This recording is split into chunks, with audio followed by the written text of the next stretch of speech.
afternoon. Welcome to the Just Us Dialogue Symposium, The Road to Equity, sponsored by Johns Hopkins University, Johns Hopkins Health System, the Urban Health Institute, and Johns Hopkins Health System. We also want to thank the National Association for Health Service Executives. My name is Alicia Wilson. I'm Vice President for Economic Development for Johns Hopkins University and Johns Hopkins Health System. And I am so excited to welcome all of you today to today's conversation, designed as a component of Johns Hopkins Anchor Strategy. It is our strategy to not just be within our community, but be of our community and to progress with our community.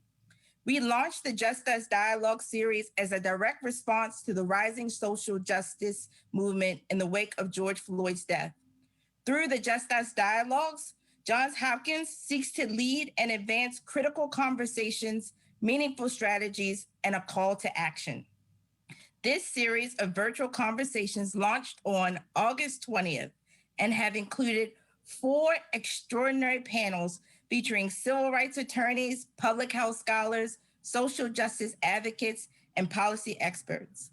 The panels have included the Fourth Amendment and proposed reforms on the misuse of the Fourth Amendment, use of force, policing, racial profiling, gun violence prevention, and the reallocation of funds to invest in communities.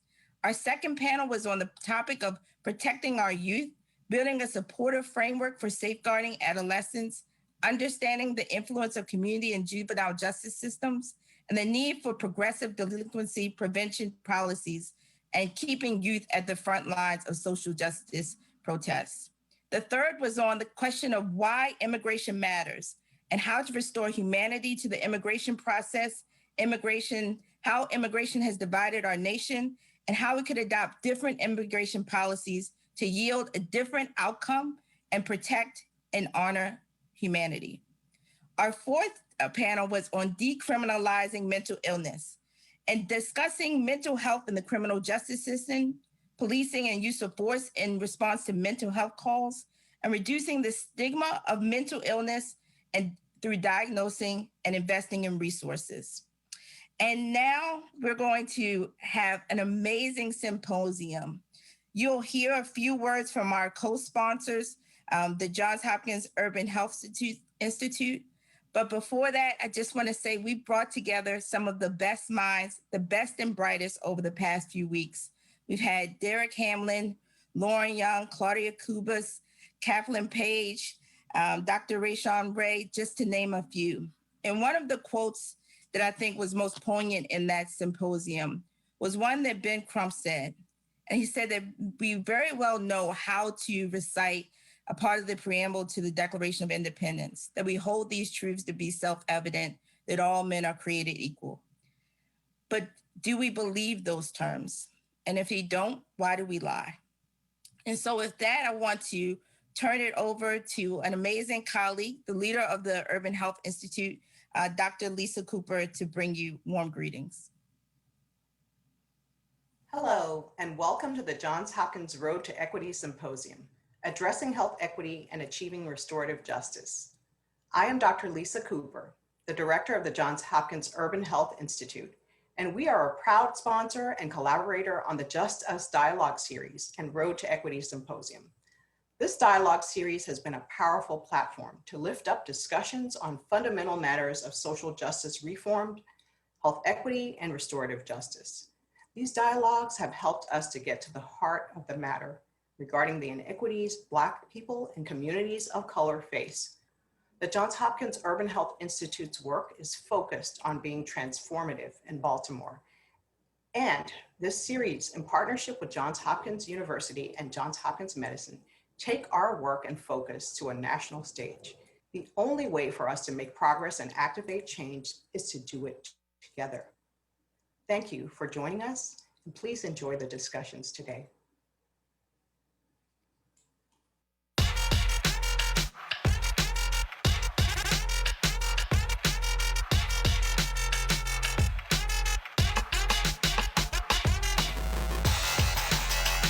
My name is Alicia Wilson. I'm Vice President for Economic Development for Johns Hopkins University and Johns Hopkins Health System. I'm a lawyer, but more importantly, I'm a community resident, an advocate, someone that has always tried to champion social justice issues in my personal life as well as my professional life. Just feel honored to be at Johns Hopkins and now be able to use this platform to lift up the issues and concerns of individuals that often don't get to the microphone about the issues that plague them. My name is Audrey Johnson, and I am the Director of Economic Development at Johns Hopkins University and Johns Hopkins Health System.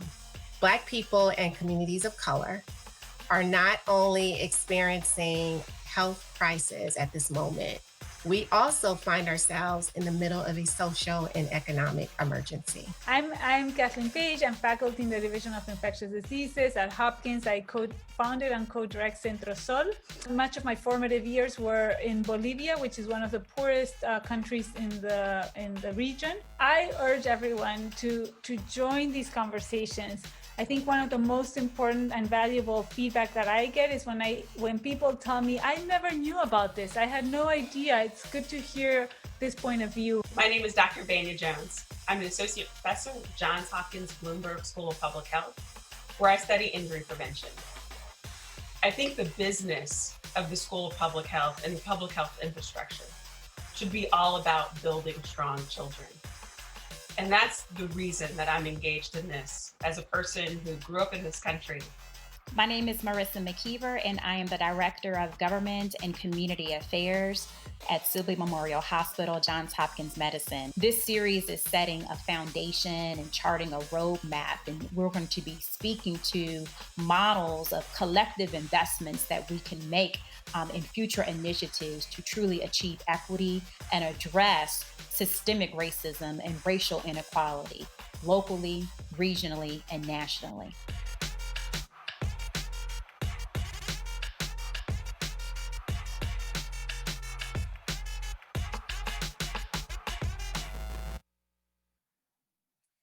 The road to equity, addressing health equity and achieving restorative justice.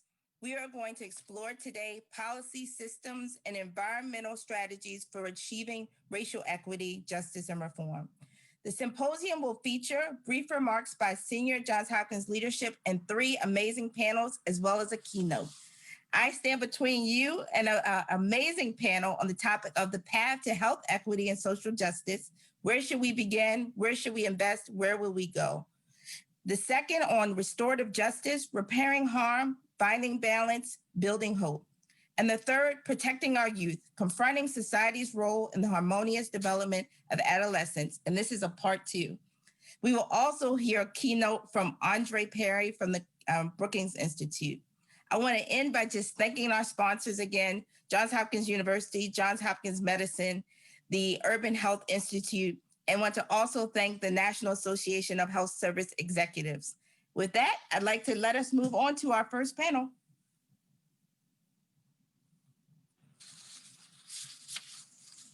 So hi, everyone. I am very excited to be here and absolutely excited to participate in this important event. So my name is Dr. Tanjala Purnell, and I will be the moderator for our first panel. So I am an assistant professor of epidemiology and surgery here at Johns Hopkins University, and I'm also an associate director of the Johns Hopkins Urban Health Institute and the associate director for education and training at the Center for Health Equity. Now it is indeed my pleasure to introduce our dynamic panelists. So first we have Dr. Sasha White, who is an assistant professor of sociology and the history of medicine. And his work examines the social effects of infectious epidemic outbreaks in both historical and contemporary settings, as well as the global mechanisms that produce responses to outbreaks. Next, we have Ms. Keilah Jacques. Ms. Jacques is an instructor of health behavior and society at the Johns Hopkins Bloomberg School of Public Health. She works with communities, hospital systems, and institutions of education to advance critical consciousness around racism and health equity. And finally, last but not least, we have Dr. Rachel Thornton. Dr. Thornton is an associate professor of pediatrics at Johns Hopkins University and the associate medical director for pediatric managed care in the Office of Johns Hopkins Physicians. Dr. Thornton is also an Associate Director of the Johns Hopkins Urban Health Institute and the Associate Director for Policy at the Center for Health Equity. Now, I implore you to get ready. We are about to have a very educational, informative, and just all around fantastic time. So first, I want to remind the audience that we want to hear from you, and we invite you to type your questions or comments in Facebook, LinkedIn, Twitter, or Instagram. Or you can also text your questions to 22333 and type JHMI in the message. And so we will be looking out for your questions, and hopefully we will have time to incorporate many of those questions into our discussion today. So first, we're going to start with the history of the issue, right? So how did we get here? We know that we have overarching systemic issues in health and inequities that have long existed in our communities. And we know that racism is deeply rooted in how Black communities have been treated. This did not start in 2020. What our current situation has done is magnified existing disparities and inequities. So let's start by talking about the history of racism and inequities. And so first, I would like to start with you, Dr. White. Can you talk about the history of racism in medicine and healthcare in the US and how this is related to broader structural policies that may have landed us in this position in the first place? Certainly, and thanks so much, Tanjala, for the warm introduction, and it's really a pleasure to be here. When we think about racism, especially in the context of the United States, racism is foundationally about the differential valuation of human life, and racism is rooted in the ways that our society is shaped and has been shaped. The belief that, in the words of W.E.B. Du Bois, the differences of hair, skin, and bone are justifications for unequal treatment, subjugation, and violence enacted upon those perceived as racially different. And when lives are valued and perceived differently on the basis of race, we come to naturalize beliefs about inferiority, biological difference, how intelligent someone is, how their bodies work, how civilized they are, and the sort of work that they should do. And these assumptions, even as they have been routinely disproven time and time again, can and do filter into the way we practice medicine today. The history of medicine and healthcare in the United States is marked by racial injustice and myriad forms of violence. Unequal access to healthcare, segregation of medical facilities, and the exclusion of African Americans and other racial minorities from medical education are some of the most obvious examples. These, together with inequalities in housing, employment opportunities, wealth, and social service provision, produce disproportionate health disparities by race. And the health community needs to confront these painful histories of structural violence to develop more effective, anti-racist, and benevolent public health responses to entrenched health inequalities, the COVID-19 pandemic, and as well also all future pandemics. And when we allow for racial and racist assumptions to go unquestioned, and the structures that allow the perpetuation of racist inequalities to go uncontested, we allow them to persist. And it's only when we consider racism and the racial inequality to be persistent and implicit in our norms of practice and the ordering of society, and not the exception, that we can effectively begin to confront these issues on a serious level. Excellent. And so, Dr. Thornton, I know that a lot of your work has focused not only on racial injustice within the healthcare setting, but also thinking more broadly about some of the social determinants of health. We often hear a very strong focus on what happens just within the healthcare context. But can you talk to us and give us a broader introduction to how racial injustices in healthcare are also closely linked to social determinants of health in terms of thinking about structural racism and many of the factors that Dr. White just highlighted? Well, thank you again, Dr. Purnell, and it's a pleasure and an honor to be on this esteemed panel. Appreciate the opportunity to be here. And I think about this in a couple of ways. So I am a practicing general pediatrician, which means that a big part of my clinical work is actually anticipating and optimizing the health trajectory of people from the earliest days of their life. And I think that there is an inherent understanding that as a general rule, childhood is a healthy time for most people, where the burden of physiologic, biologic disease, in general, is less than what accumulates over a person's life from experiences, exposures, and potentially behaviors. This is not to say that severe diseases don't affect children; they do, but just on a population level, we think of childhood as a time of life where we have a lot of opportunities to optimize a person's future health potential, their productivity to society. And the way this connects to health for me is that there is an inherent understanding among people who study and treat children in healthcare settings, and people across a variety of domains, including education and other places, who understand this potential and our responsibility to steward this potential. And yet we also know that there are exposures that happen early in a person's life that can fundamentally alter the course of that trajectory over time, that can have biological impacts on their bodies. And I think the most quintessential recent example where there is scientific consensus that is important for us to understand is a study published in 2019 by the National Academy of Science, Engineering, and Medicine in response to a request from Congress to study the best ways to reduce child poverty in the United States by half.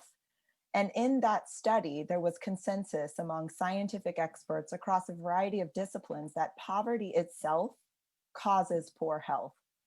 And I think if we couple that with studies in the healthcare context, in my mind, the quintessential study, also from the National Academy of Science, Engineering, and Medicine, dating back to 2003, when it was the Institute of Medicine, is the Unequal Treatment Report, which also identified that people of the same socioeconomic status or with the same types of health insurance who are Black or Brown are more likely to have limited access to care or substandard health outcomes from their interactions with healthcare. So I bring up those two examples as an important examples for us to interrogate the intersecting sources of risk that accumulate, particularly for people of color. It is not poverty alone.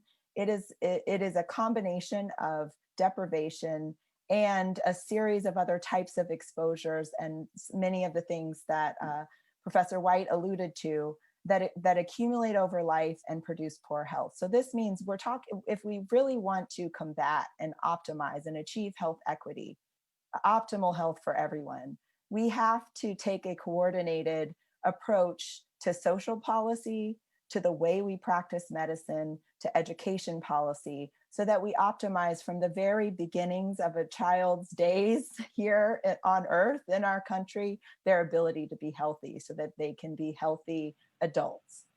And it continues and compounds over the course of a person's life. But I think that thinking about it from this perspective of potential and potential squandered is really important for us to wrap our heads around.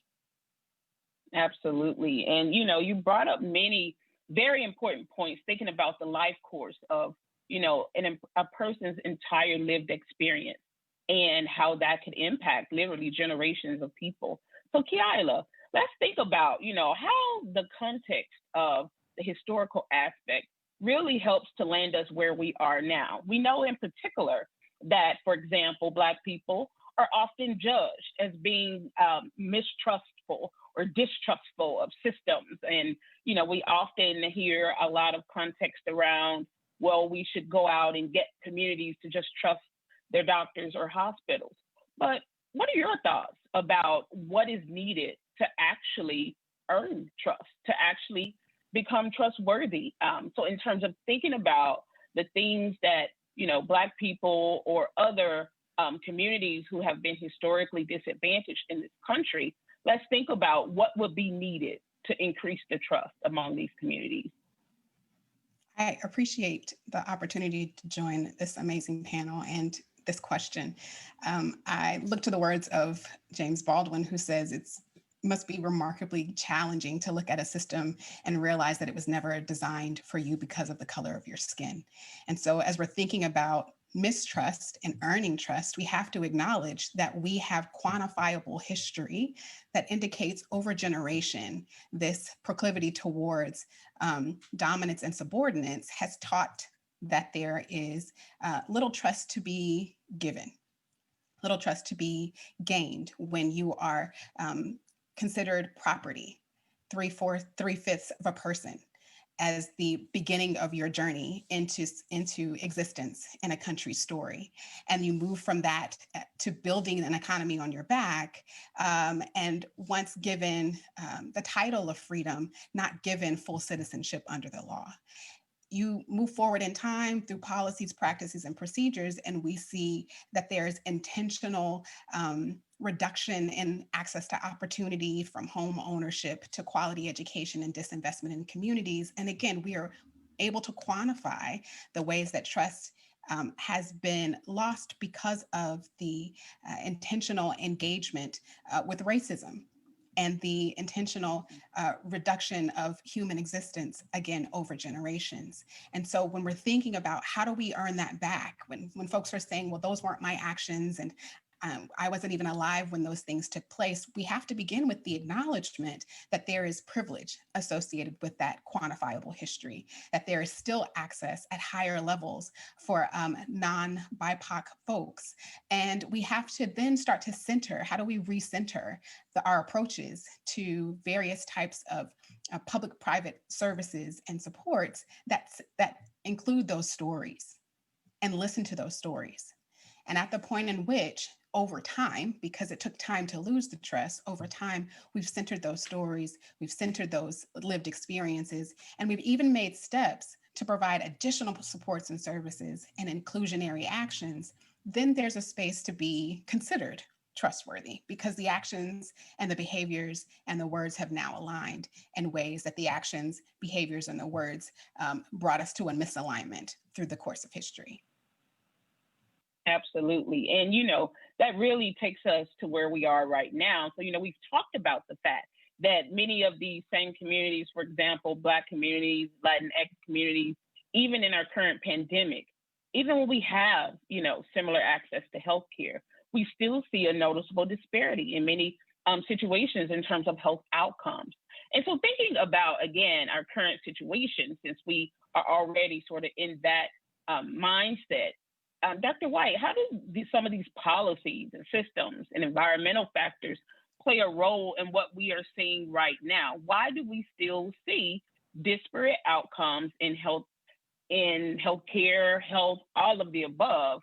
But then also, we can sort of tie that into what do we need to do about it? How can we activate the community, and who should be the key stakeholders? And this is, going to be a question for all of our panelists. Where are we now? What should we do about it, right? We are about solutions. And so we'll start with you, Dr. White. Well, I think we have to confront, as we've all spoken about, the fact that, racism is bad fundamentally for your health, and racism kills. This is a critical conceptual point to understand, and it's necessary to understand when we think about histories of segregation, histories of redlining and dispossession in the United States. These have structured how Black Americans, how minority Americans have access to care, where their hospitals are, the quality of resources in those spaces, but also it structures the ways in which Black populations have been looked at as recipients of healthcare. Far too often, the history of medicine in the United States has viewed Black populations and Black bodies as experimental material necessary for producing knowledge for the purposes of more effectively treating or white populations. We've seen that in the history of gynecology. We've seen that in the Tuskegee syphilis studies, and we've even seen that more recently. So I think, when we have to confront the question of mistrust, we have to recognize that history of mistrust to some extent is well-founded. And, I think a fundamental element of this is the ways in which we need to resituate the conversation foundationally within not only minority communities, but also within the health community to challenge systems of authority and power that have historically dispossessed non-white populations and Black populations in particular. And what I suggest is, there are ways in which we can look to the histories of community health activities by the Black Panthers and others that sought to produce equitable health outcomes and equitable health relationships between doctors and patients that we can draw from. Alexandre Nelson has written about this extensively, looking at the ways in which doctors have seen relationships with patients exactly as an equal relationship where each party is invested in one another's health and actions. And I think that this turn towards intentionally empathetic care is really critical as the first starting point in any clinical anti-racist engagement. Absolutely. And so, Keilah, and I preface this by saying that your preferred, you prefer that I address you as Keilah so that the audience knows I am not being disrespectful towards you.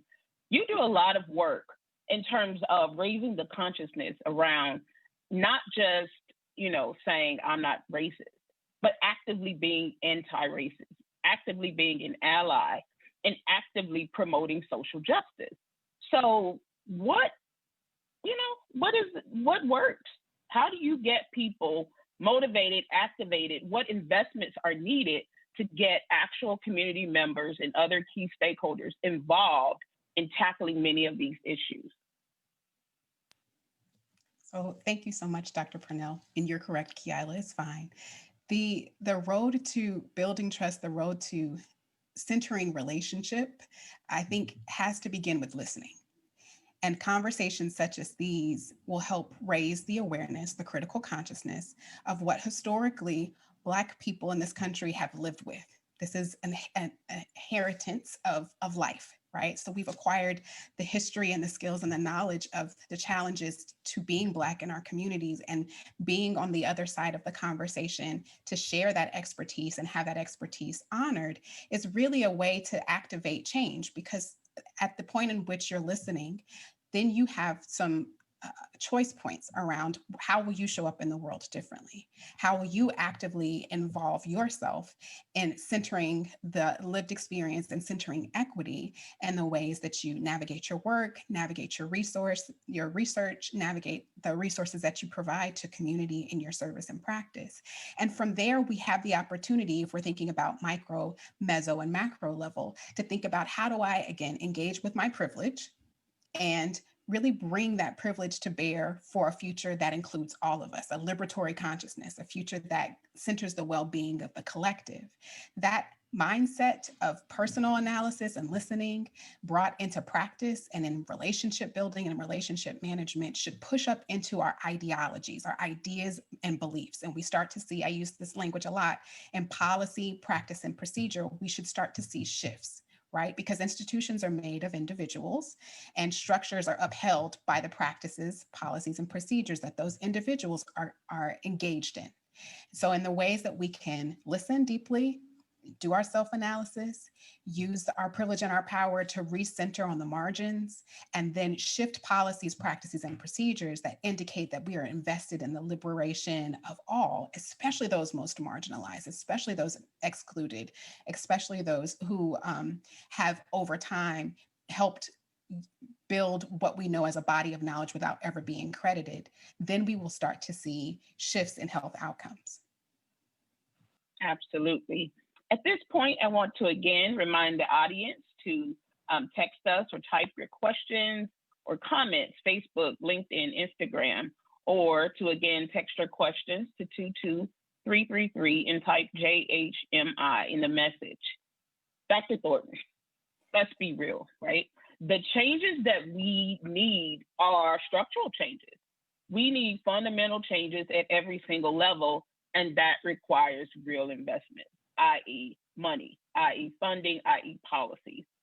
Tell us about what your thoughts are in terms of the types of policies, the types of investments that are truly needed to really, so we want to get, community members and other stakeholders activated and motivated, but how can we get the investments that these communities deserve to truly push the agenda?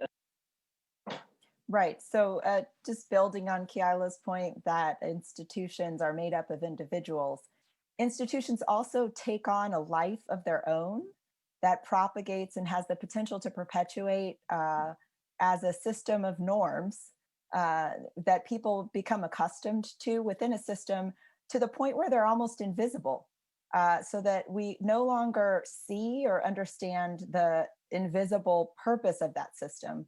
It's just so ingrained in how the system works. My example on this is a sort of a shout out to Professor White and another one of his colleagues, Professor Green. And just an FYI to every person who's listening to this webinar, be forewarned, you are now equipped with a level of information about the history of racism in medicine that many currently practicing physicians never learned during the course of their formation into physicians.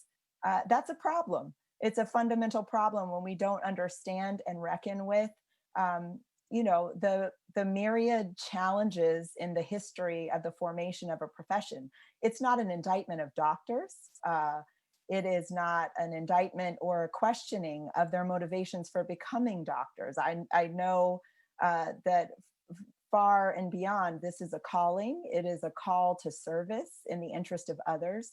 And at the same time, that formation happens on a backdrop that people aren't always aware of. And I can credit the students of Johns Hopkins that I've taught over the years in really giving voice to the fact that they're hungry for more truth telling in that history, for more open dialogue, for more opportunities to help shape the re-education of many of their professors in how they talk about race and how they talk about patients' behaviors, frankly, and the things and genetics and the things that shape a person's health over their life.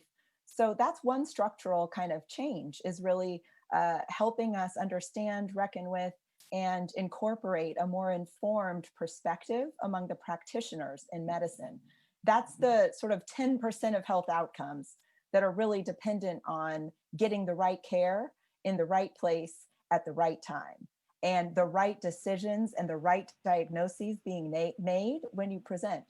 There are a bunch more nuanced elements to that in terms of all of the gobbledygook that goes into how the numbers and the lab results that go into how we make decisions about who gets what treatment. And I implore the scientific and medical community to do some deep soul searching into how those things are structured and what assumptions we are tying to some, physical understanding of a person's race into how we make those decisions.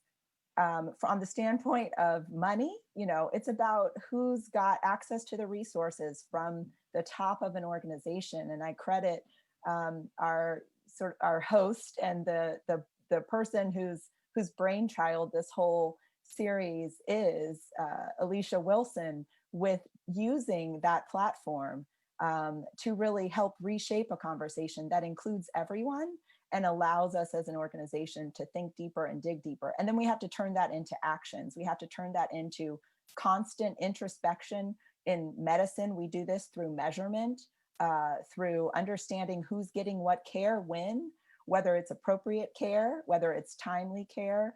And we need to do that with a breakdown in looking specifically at how marginalized populations in our system are being treated with respect to those entering our system with privilege. We have to break down structures that mean that people with different economic means or different sources of insurance have access to different kinds of care. And we have to call the question anytime we hear something that sounds like a misperception about a person and what they're capable of as part of our decision-making process. And I think you could apply that in education. You could apply that in policing and criminal justice. You could apply that in how we decide who gets to rent which apartment. I mean, it sort of transcends the profession, but I want to speak to it from the place where I'm situated. So hopefully people can translate that into the work they can do within their organizations and their sectors. And then we have to proactively ask what investments we need to make to undo the centuries of intentional or passively persistent harm to certain subjugated groups. Absolutely. And, you touched on a lot of really important points, in particular, not just investments in changing the dynamics of how medicine is practiced, but also absolutely addressing many of those, quote, social determinants of health. So Dr. White, what else is missing? Are there additional policies that we need to think about, in terms of the judicial system, housing, anything else outside of the context of healthcare? And again, another shout out to Alicia Wilson, and because I know that she has been doing a lot of the work out in the community, even thinking about, some of these things, for example, criminal reform. And so, Dr. White, what else is needed? What can we, all of us who are listening, how can we be activated and motivated to help bring about real investments and real changes? Yeah, thanks so much, Dr. Purnell, for the question. And I want to kind of jump on also what Dr. Thornton was saying, because I think from a policy perspective, certainly I think a more universal healthcare system is necessary, and we need to advocate for. I think we need to recognize that health is a human right. Foundationally, it is a civil right that should be conferred to everyone in the United States. And so many of the issues that we see today are also a result of our healthcare system and the inequities that it continues to produce. In criminal justice reform and also in prison reform, we need to take a very hard look at the ways in which our prisons are structured and the ways our incarcerated populations are treated foundationally produces health issues and health risks that are very severe, and produces in many ways epidemics within prisons that range far beyond just COVID-19. And I think this is also both a racial and deeply gendered intersectional question in terms of the work, the ways in which pregnant women are treated in prisons and jails, as well as women's health is treated in prisons and jails more broadly. And I'll shout out to Dr. Carolyn Suffren, who's done a lot of work on this, who's also at Johns Hopkins. But I think foundationally also on just to piggyback on what Dr. Thornton was saying, when we look at medicine socially, and when we kind of explore and build upon aspects of social medicine, when we think about treating patients and we think about confronting the racist assumptions that we might carry with us, I want to advocate that doctors look at the patient experience as not just what the person who enters the clinical space or a hospital waiting room, but rather all of the social dimensions that may have made it difficult for them to get there, and subsequently have made it difficult for them to seek care, and has also been in many ways the cause of the various ailments that they may have. And we far too readily reintroduce bias in healthcare around, for instance, as an example, has been recently talked about, differential perspectives on pain tolerance, especially in Black women versus white women, that has its roots in a long history of racist medical experimentation in a host of other areas. So we need to, when we look at social medicine, when we look at the social determinants of health, we come to recognize a fuller range of the experiences of humans, and especially marginalized communities, and we can address them more actively. So with that view in mind, I think we also need to address policies in public health, in access to water, in access to clean air and housing that are also critical. And we need to recognize that these produce health inequalities in and of themselves. And we need to recognize healthcare and the conversation around healthcare as being that which encompasses where we live, how we live, who we're living with, why, and treat our populations as dynamic and complex in the ways that will produce better health outcomes.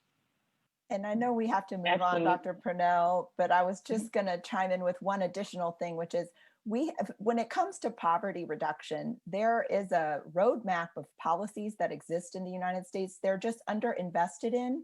And if you look at what is proposed in the National Academy of Science, Engineering, and Medicine report to reduce child poverty by half, frankly, I think we should eliminate child poverty, but hey, start somewhere. We could do that by investing in existing infrastructure through benefits to support nutrition, like the Supplemental Nutrition Assistance Program to families, by benefits to working parents to allow them to afford access to high quality childcare for their children, by providing families and working parents with tax credits that help them who are in the low income end of the spectrum, that help them afford the basic necessities for their children. And I think housing is another fundamental one, making it affordable and accessible in safe environments. So it's not as if we don't have policies that could be brought, to a larger scale to help with some of these issues. And granted, they are designed to address poverty, but recognizing these intersections, I think many of them, as I've written about with Dr. David Williams from Harvard, have the potential to have disproportionate, restorative, positive impacts on those communities that have been systematically denied equal access to economic opportunity. So just want to throw that plug in there before we. Absolutely. Thank you, Rachel. And we will plan to, I believe, provide some of these resources to our audience members after the panel. So we, believe it or not, we are at the end of our session. So, we want each of you to have an opportunity to give, I guess we have roughly 90 seconds each to think about what your final words are to the audience members, the general audience. What should they be doing? What is their call to action? Let's remind everyone, the name of this panel was The Path to Health Equity and Social Justice. Where should we begin? Where should we invest? Where should we go? So we've talked about, how we got here. We've talked about investment. And now where should we go? So all of us are charged with making a difference. As Dr. Thornton said, now that you have a responsibility. We each have a responsibility to make this world a better place. And so we're going to start with you, Keilah, then Dr. White, and then closing us out will be Dr. Thornton. So your final 90-second charge to the audience. My final charge to the audience is, in the spaces where you occupy, commit yourself to a critical reflection, commit yourself to acts of liberation. If you're inside of institutions of education, get used to the discomfort of naming racism. Get used to centering at the margins. If you're inside of communities, get comfortable with sharing your stories. Get proximal to the levers of power and disrupting them so that your story can be central as we start to develop a future that includes all of us. If you're a practitioner, I implore you to take on all of these elements and consider the ways that you can use your practice as a form of justice. Awesome, Dr. White. Thanks so much, Dr. Purnell. I think the critical element that I want my students and I want everyone to take away from this today is really that health and the concept of health is much more than just what happens in a hospital room, and it's much more than just what happens with the transmission of germs and pathogens during an epidemic. It's about the conditions in which we live. It's about the histories and inequalities that we've embodied. And it's about the histories of racism upon which not only American medicine, but also the United States in many ways has built and profited from. And we need to recognize foundationally, and this is critical to any anti-racist practice, how norms of racism have been reproduced all too often. Assumptions of racial difference come to be reincorporated in practice and thinking about health, and to recognize and think about health in a much more holistic, complicated, and social way. Awesome. And Dr. Thornton, your final words.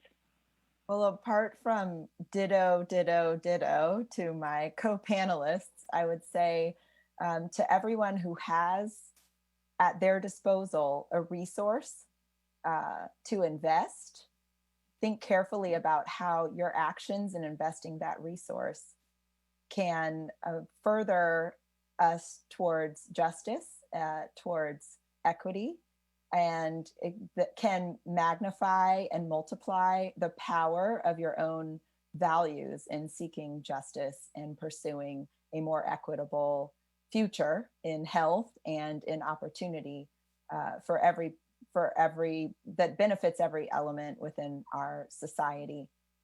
And I would be remiss if I didn't also say there is no way for us to invest in our future, in our children, without appreciating, supporting, and investing in the adults, the parents who spend every waking minute making their lives the best they possibly can. And we need to look at those parents with love and appreciation for all that they do and all the sacrifices they make in the interest of their children. And we need to support their ability to continue to do that for their children. It's not acceptable to say we'll invest in the next generation and write off the parents whose every minute is about making those children's lives the best they can.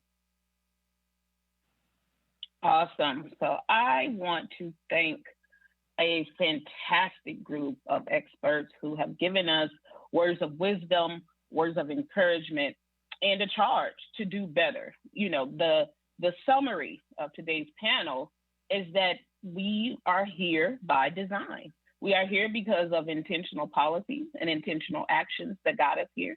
And we all have a responsibility to be intentional in dismantling racist policies, dismantling racist actions, and actively promoting health equity so that we can all live in a better world. Is that the essence of what you all said today? All right, I got 3 nods from our panelists. And again, I want to thank our sponsors of this event. And I think that we are done. So thank you for listening to us. We hope that you enjoyed our first panel, and we all look forward to the rest of our dynamic program on today. Thank you very much.